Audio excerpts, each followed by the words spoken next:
All right, we did it. We're here. Thank you guys for being here. We're going to talk about the Type 9 tonight with some really lovely humans who I've had the pleasure to get to know. Whether that's a short time or a long time, each of you have been really a fun part of my life in some way. So thank you for being here. I really appreciate you.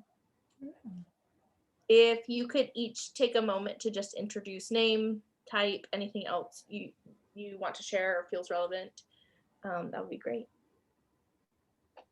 Well, first, I'm Keisha. I'm a Type 9. I think I'm a one wing, and I work in education. Thank you, Keisha. And I'm Celeste. I'm a 9 with an 8 wing today. And I am a sex educator. Hi, and I am Kaylee. I am a social 9 wing 8. Had some trouble accepting that 8-ness, but it is very true to me. I am a digital product and project manager. Thank you. It feels really special to be in community with 9s. I feel in my 7-ness very connected to some of the patterns, and I actually did an astrology reading last week, and she has like a tiny bit of Enneagram exposure, and so she was like, don't tell me your type, I want to guess. And she's like, from your chart I was guessing 3, but from your energy I was guessing 9. And I was like, yes, what a great compliment. I was like, but you're wrong, and I'm a 7. She's like, really? So I'm all in, guys. I'm ready to convert. Yay, we're pretty great. Yeah. Yes, agreed. One of us. You can sit with us. So I want to know how you came to know your Enneagram type, and sort of what were your first reactions as you sat with what it meant for you to sort of identify with the patterns of 9. And anyone can go in any order. I don't mind going first this time. So I think Erin was my neighbor at the time, and we were just having a backyard conversation about the Enneagram, and I was really interested in it. And you were going through some of the various types, and my husband guessed as we were going through, like, Kaylee's absolutely a 9. And Erin cautioned him, like, mostly people can't guess their own type or their spouse's type. And so we sat down and she and I did a typing exercise, and sure enough, I am 100% like down the line stereotypical 9. And I think, like, for me, it all really resonated with me, but also made me feel very seen, which is, I think, something a little uncomfortable for me within my type, but it all made sense. I think I had a harder time with my wings because 8 just felt very aggressive to me and like outside of who I typically am.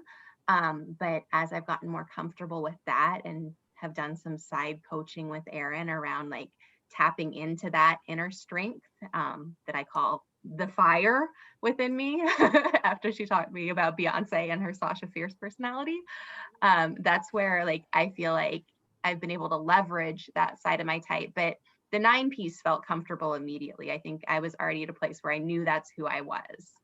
Mm-hmm. That's awesome.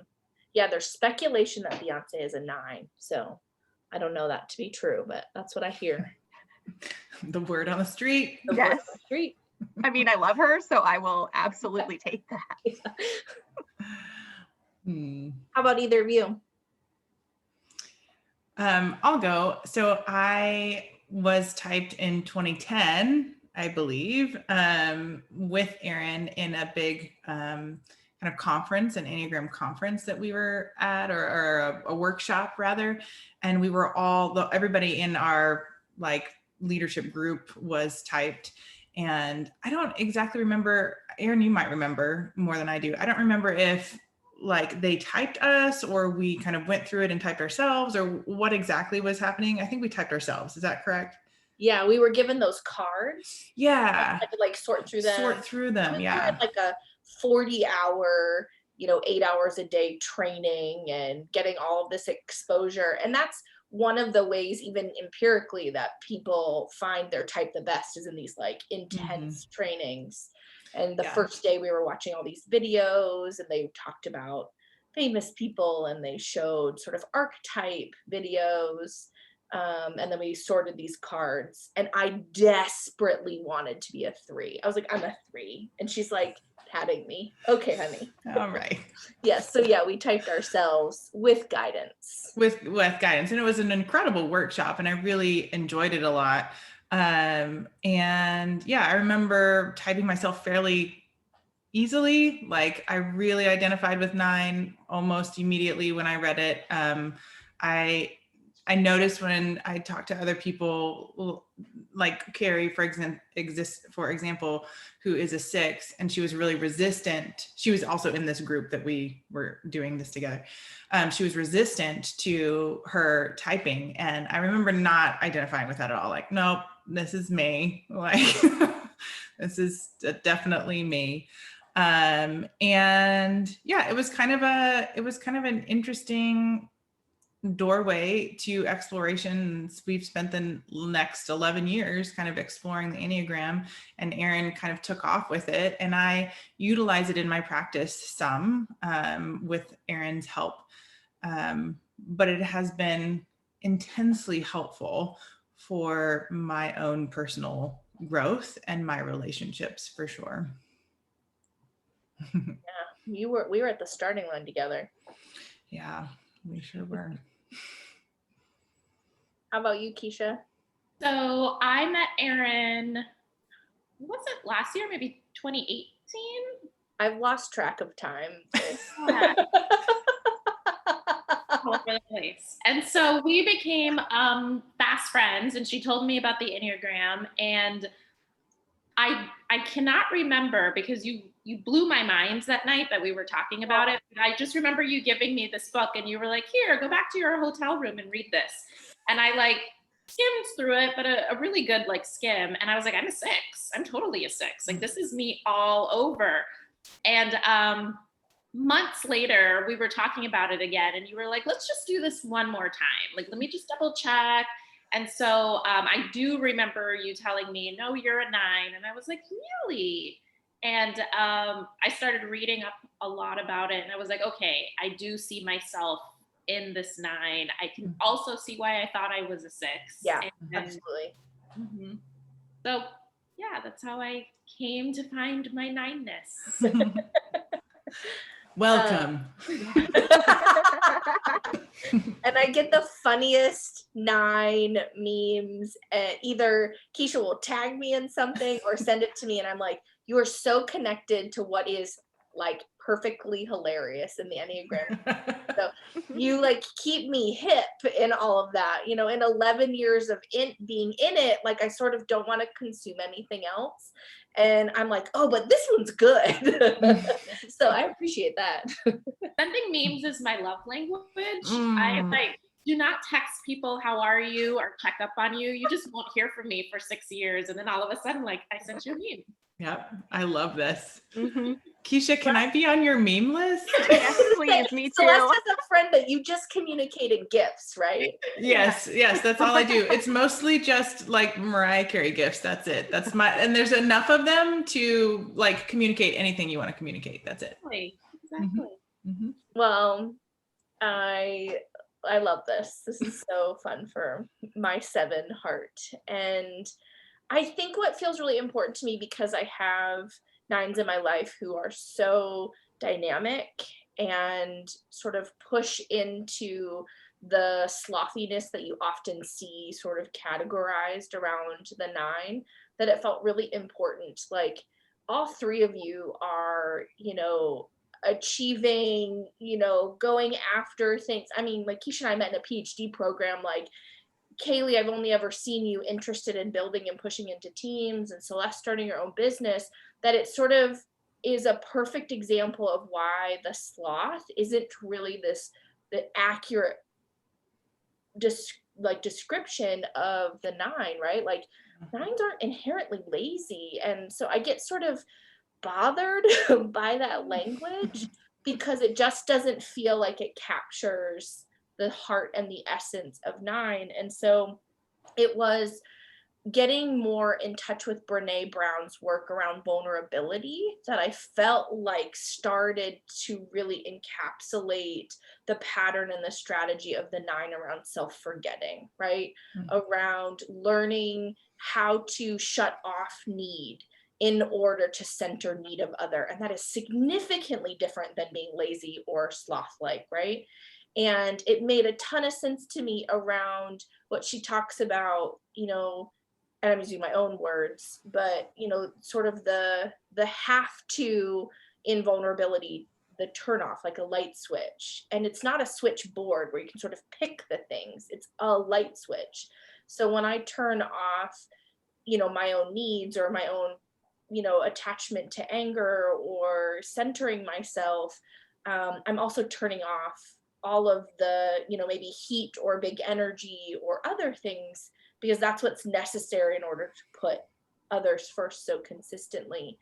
And when I started to understand the physiology behind what it takes to ignore your needs, right? Like, you know, we have these instincts around fight, flight, or freeze for a reason, right? They're like evolutionary and biological, and they keep us, you know, they keep us in sort of a higher state of cognition for good reason. And the effort that goes into ignoring that over and over and over again for the sake of safety or security or belonging or whatever is oriented, I just like blew my mind around.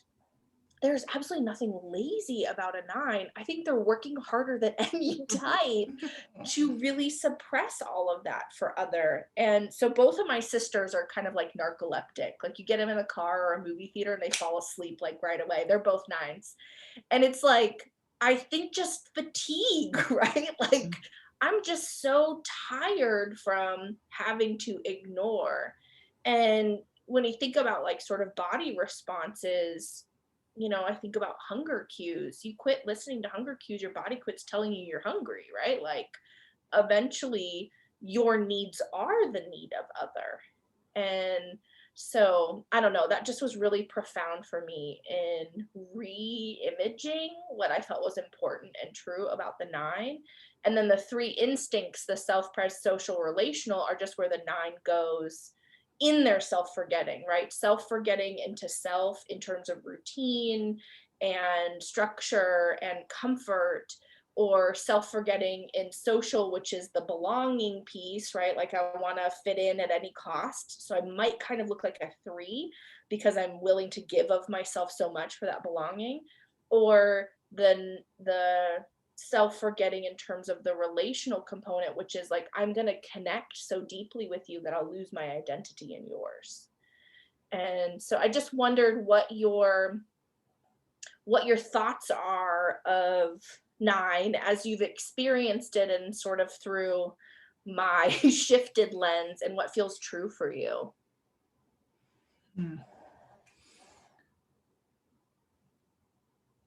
So I think for me personally, one thing I've noticed is like, as a social 9, I tend to throw everything into work because like that as a working adult is the majority of my day. And that zaps a lot of my energy for everything else. So like before we started, I was making sure there like the Panera bag of garbage behind me was hidden because I just hadn't like taken it out of the room yet. And like my house is typically more messy because I'm like spending all of my energy at work. And then that's caused some friction in like my relationship with my husband as well sometimes, because like I've stitched myself so much into the social aspect that the relational aspect with him, like I also forget like putting my energy in that avenue too when I'm not in a super healthy place. So that's something I've been working on as well, is just like, where do I find that balance? So at the end of the day, it's not like, okay, let's sit down on the couch and watch a movie and I'm asleep within 3 minutes because like, it's just all gone. Or like be more present as a mom rather than checking my email on my phone repetitively to make sure I'm not missing something from work after hours. And I think like, as I've started a new role, that's one of the things I've been afraid of as well. It's like, I texted Erin this, like, I've just got this fear that they're going to realize at some point, like, oh, she doesn't belong here. Like, this is she snuck in the door and is not the right person for the job. And I think that's a big part of like, just like fake it till you make it, throw yourself in there, where I'm realizing like I do have the skill set for it and I'm there for a reason, but my 9 is coming out like, you've got to go full force, hard at it, and like stitch yourself in right now. So all things I've been realizing of myself as a 9. Yeah, sure. That's really good. Yeah. Erin, what was the first one that you mentioned? Social, relational, and then self-preservation. So when you were going through those, because this is an area that I'm still trying to work through, I'm definitely not self-preservation. When you were talking about social, I was like, maybe that's me. Relational is totally me. There it is. There it is. Nice. I don't ever feel the need to belong or feel a part of a group. Like I'm totally fine, you know, not hanging out with coworkers after work or being in a club, or I love my alone time.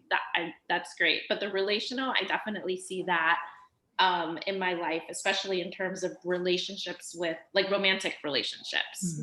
Totally see that. Yeah. Yeah. I see bits and pieces of all of them in my behaviors. But I definitely need lots of alone time. And it was by far my biggest fear about having children, is that they would need me all of the time and I would not be able to handle that. And it was indeed hard. And because you got 2 at once. Yeah, we got 2. We got a deal on kids, and we got 2 for the price of 1 pregnancy. And so I have learned over time that nobody's going to die in my family if I ask to be alone, and learned that it's okay that my kids for me to tell them, like, I'm going to go, this is my office, it's in my backyard.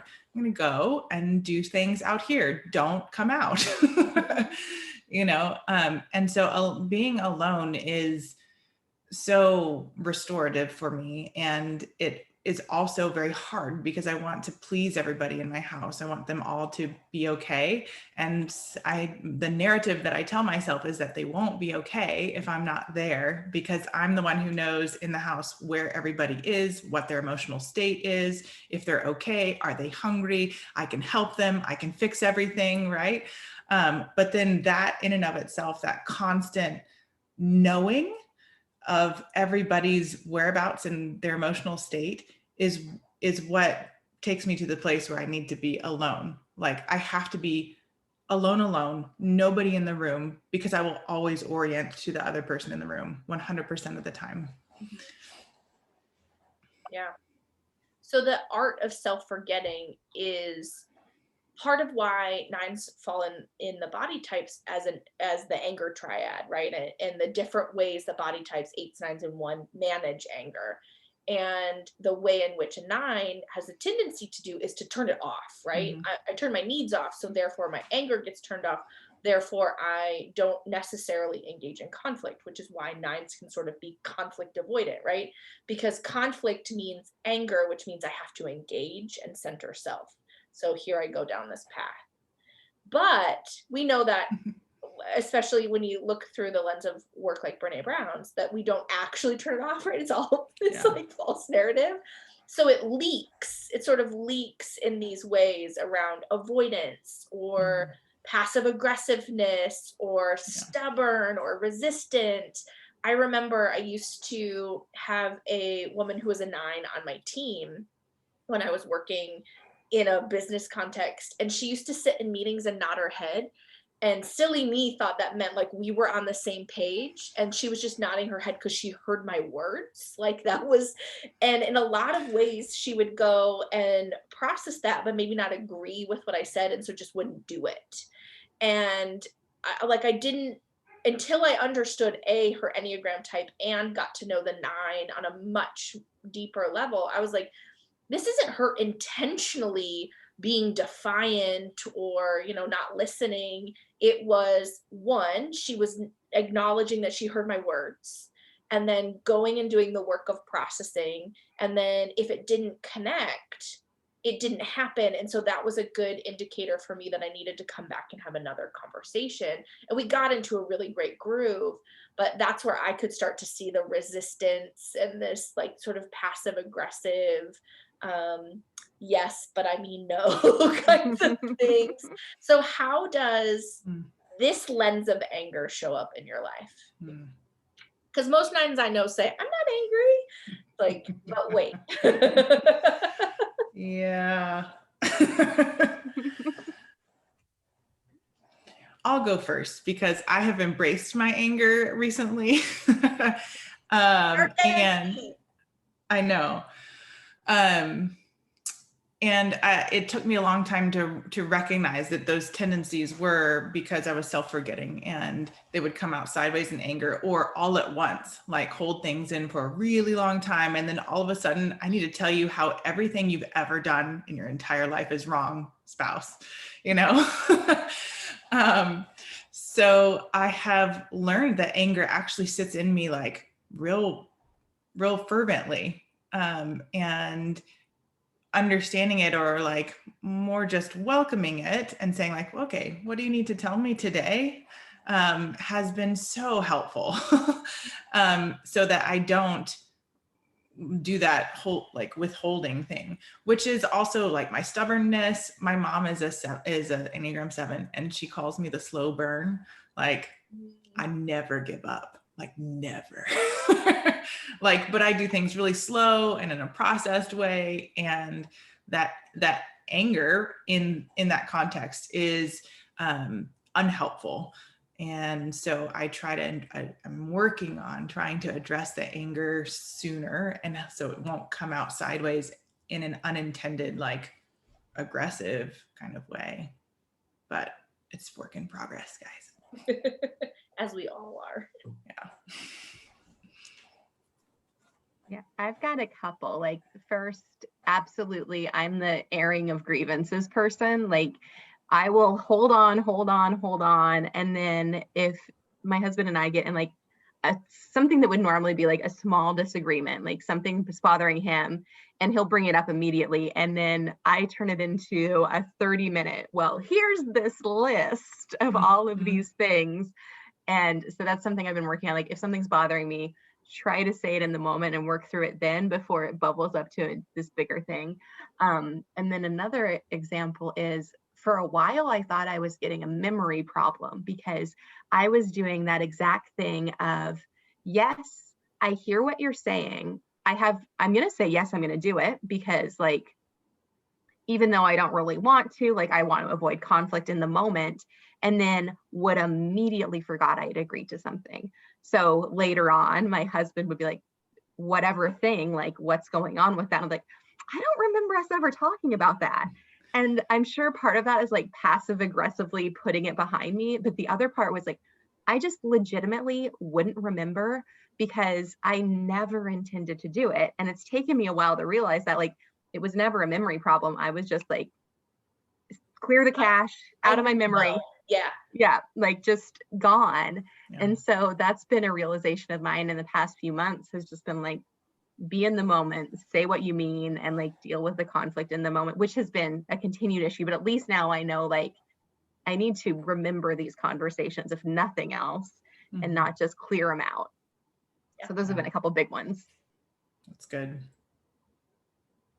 I would say my anger only really shows up when it's work related.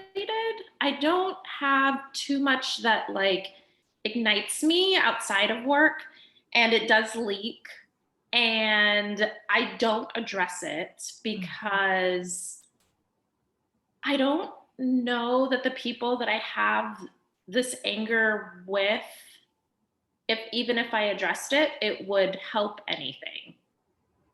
I have some very strong and stubborn personalities, and I could say something just to kind of get it off my chest, but it wouldn't really go anywhere.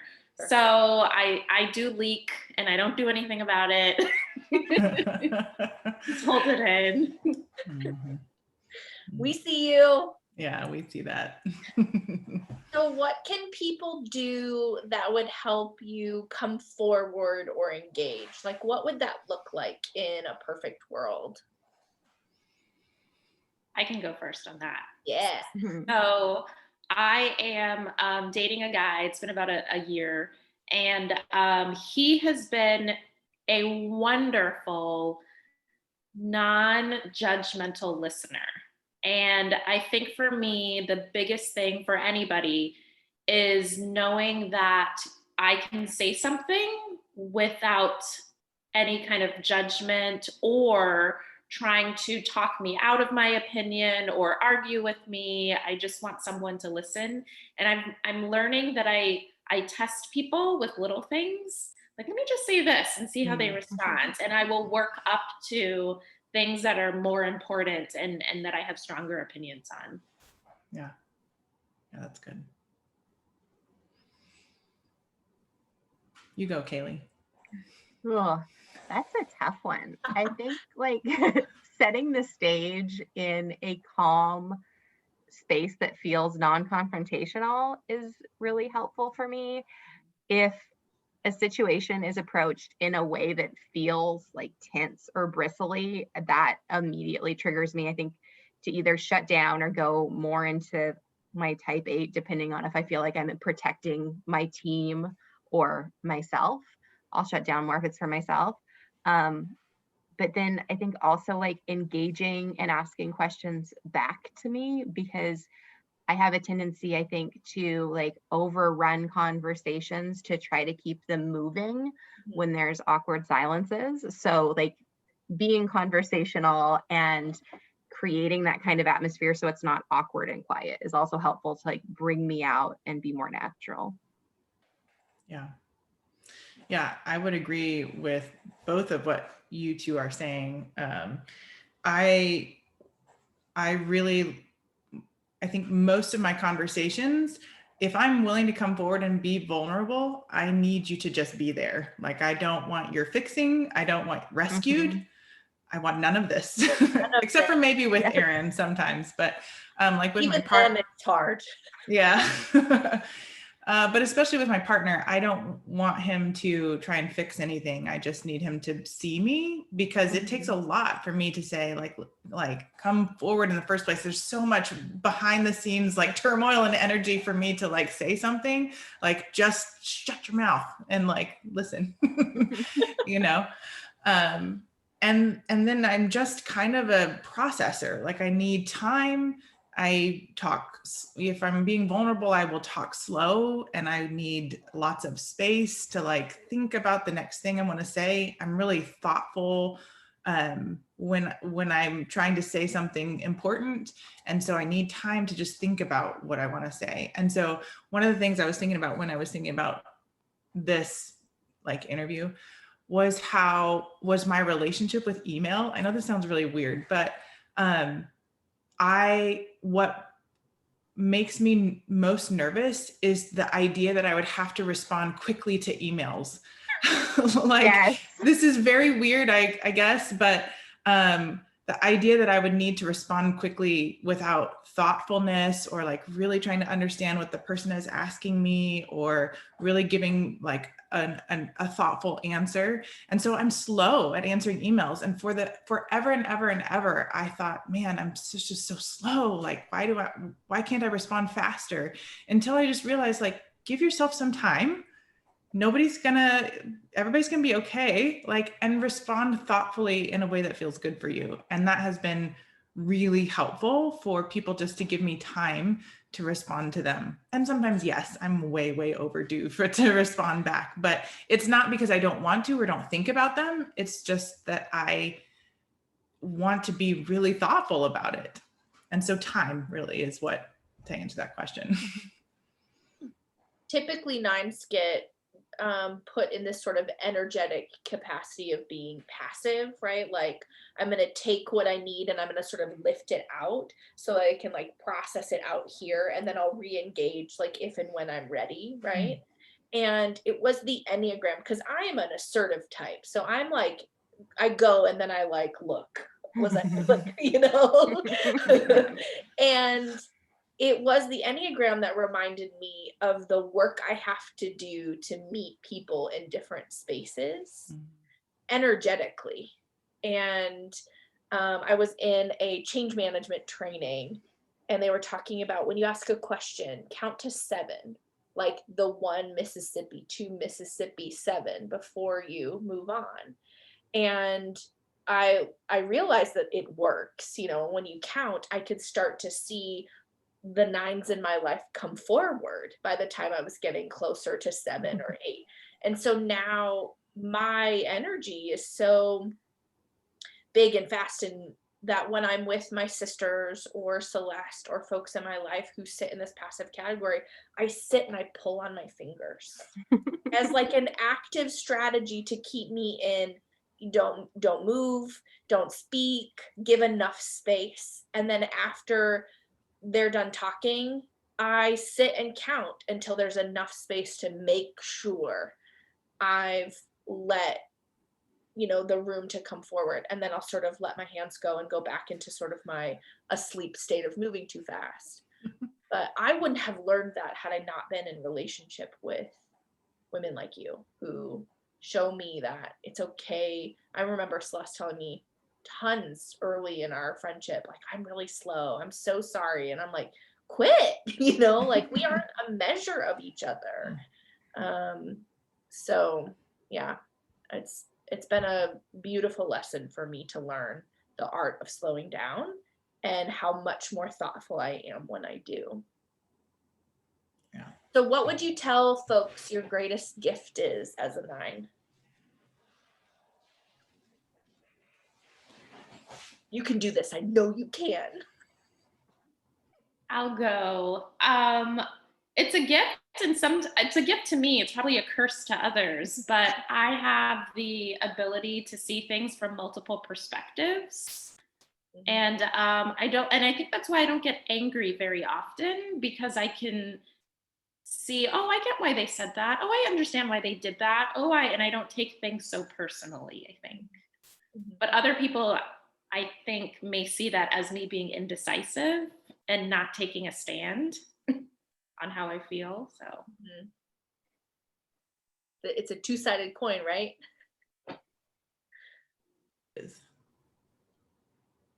We need more perspective sharing in this world. So thank you for your gift. Yeah, I would say that would be what I would say too. Like I think that we can see things. I tend to try and see things from multiple avenues, or, but what we're, seeing behavior, not just for behavior, like what is actually going on, and since I've recently embraced my 8 wing, it has occurred to me that growing up and in my childhood, I was much more justice oriented than I have ever given myself credit for being. I remember crying at nighttime about whales dying, and things like this. And I have now recently recognized that when I put the two together, my 9 seeing things from multiple angles, and then my 8, which shows up as a kind of a protector, it can be really powerful. Or I feel like I have more, not more, that's probably not the right word, but I feel like I have this extra thing that I didn't know that I ever had.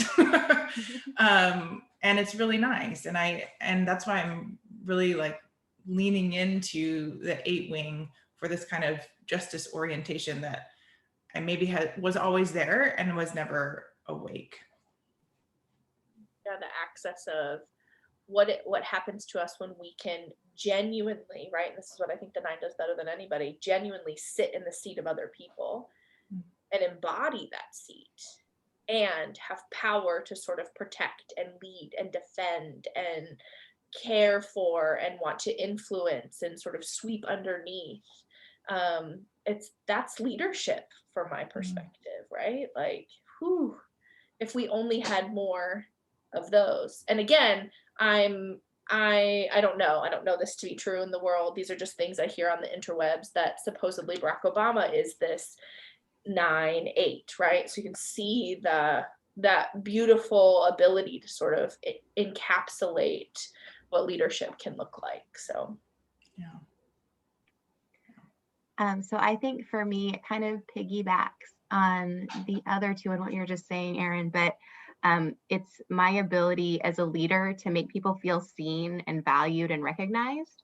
So to be able to, within my teams, see what people's strengths are and help them leverage them and like feel really, I mean, this is me also being emotional about it. Like, I think it makes me the most proud to see somebody doing the thing they do best and be able to help them do that and tap into it. And I think that's been a really powerful thing for me as a leader. And then to be able to lean into my 8 wing and like protect them and help like give them the cover they need to develop into those areas and to really grow. So that would be mine. yeah, I've gotten to see that firsthand. It's really beautiful. Yeah. So what would you want people to know about you when your type is showing up, right? Maybe the low side, when you're feeling like you need to retreat, or, you know, feeling resistant, or when you're centering everybody else's needs. What do you want people to know about it? I think for me, like when I get to a low spot, I start hitting the other types really hard and like ping ponging. So I'll go hard into 6 and start catastrophizing and like thinking through all of the different situations and like trying to overthink everything. And then I hit 1 pretty hard in those situations as well. And like, there's only one right way to do things. And I'm just going to do it for everyone and micromanage and just like, I am taking over everything. And so that's something I've told my teams in the past is like, if you notice that I am like just saying, I'm going to do it all myself, like not delegate work, then that means I'm in a place of stress. And like, you can feel free to call that out to me, because that's one of the big markers of when I'm going low rather than letting people shine. I'm just like, I'll do it all myself. Like, that's the only way I can control the situation. So I think that's the big thing, is just like helping me get back to my 9-ness and see that like I am acting like all of these different things because I can't find myself in the moment. It's beautiful. Yeah, that is good.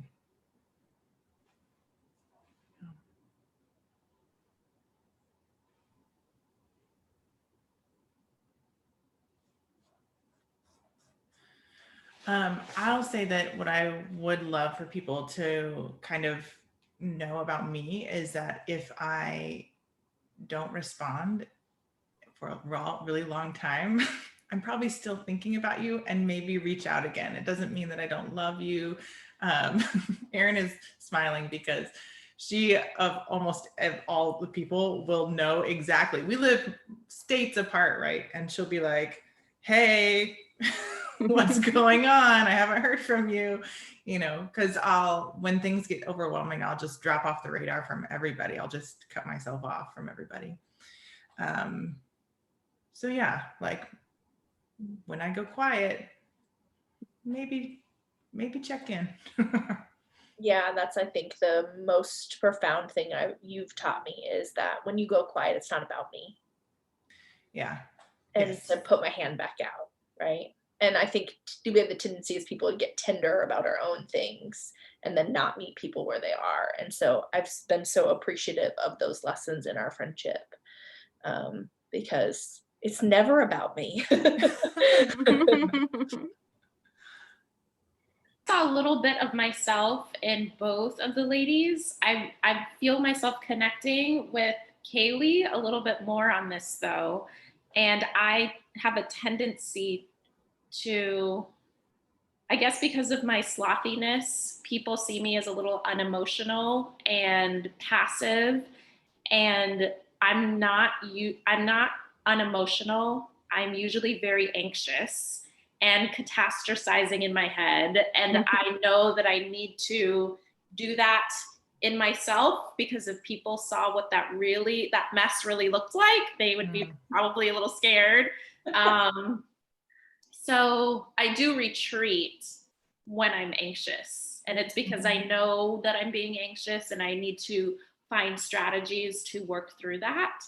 And I'm more emotional than I let people on to know. Yeah. So what are the ways that you have found that sort of fill your bucket or recharge your battery or take care of your nineness, like practices or things that you do or just anything that you would offer somebody who might be feeling a little stuck and how to really take good care of themselves through this pattern in life?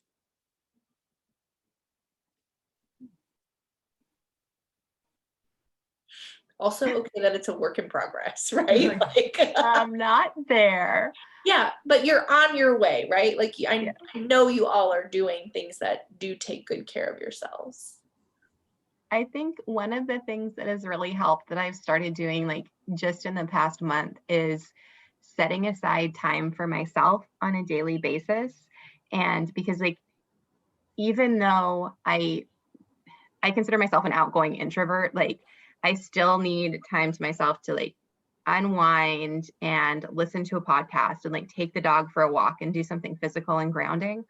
So that's been really important to me. And then I think like doing the Enneagram group training that I did with you, Erin, was so helpful. Just like learn more about myself and then continued self-exploration, because I don't think I've always done a good job getting to know myself and thinking about me. And so like any work I can do or starting therapy recently has been super helpful, like to get more back to just take some time and don't think about other people and just like get to know myself. Yeah. Yeah. I identify with like walks or movement. Like I've always felt so much more like myself after just moving my body in a joyful way, some way that feels good to me, walking or running or rowing or whatever. And I use Tires. flipping tires. Yeah. And I used to, it really understanding myself really changed my relationship with exercise. Because I think for a long time I did it as in a very, very like body image way. And then once I understood myself better, like I gave myself so much more kindness in movement. Like, oh, look, I can like run and like get out the stale air and be by myself and get back into my body and out of my head.